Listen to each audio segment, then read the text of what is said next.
Hi, I'm Jesse Hutchinson. I came to see Frankie, a friend of mine who's a young singer-songwriter who's just getting started, came to support her, and I knew that this was on, and I might be asked something. I think we always look back on things fondly. I think in this case, it's not just through rose-tinted glasses historically. I think maybe it would be nice to see more dedicated venues. I think that for me was wonderful, that there were places, specifically the first place that I started playing and working at was the Stage Door.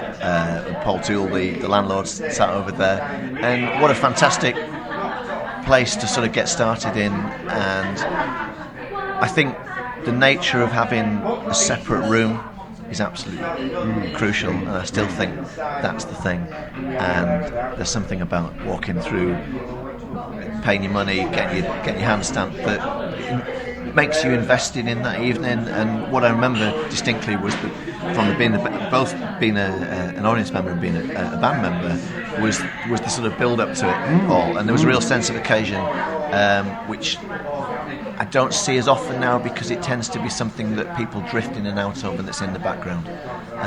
So Stage Door and then lastly the Talbot for me were wonderful, and I think the fact that I got to see so many fantastic acts, certainly people like Isaac Guillory, a fantastic American guitar player that was hugely influential, and people like Dick Gocken, Scottish singer-songwriter, Kieran Halpin, a lot of acoustic guys, a lot of great bands as well.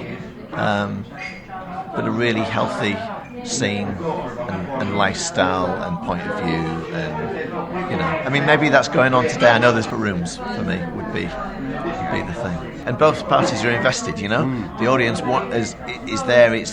Their one purpose is to be entertained. That's why they're there. They're not distracted by other things or jukeboxes or the next pub along. They've gone in there. They know they expect something, but equally they're going to give it back, and that's what I used to love, was that ping pong effect of playing a song well and getting that rise from the audience and moving on hopefully to some kind of dramatic crescendo. It really is a two-way thing, isn't it? That it's hugely important. Hugely. Anybody who plays internally to themselves and doesn't realise that every single person in that room is important.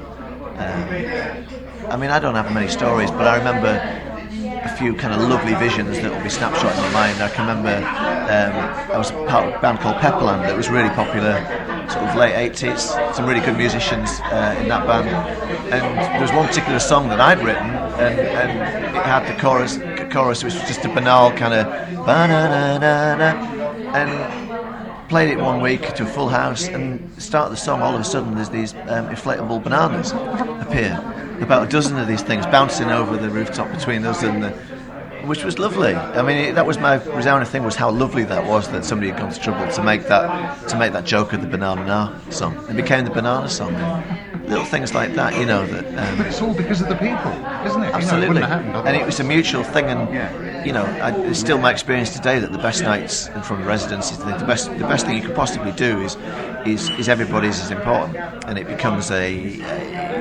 big mutual thing where it's not about the band or the audience on pedestals. It's about everybody really enjoying it, and all getting a little something out of it. All getting a lot out of it potentially, and it being meaningful and having some depth to it.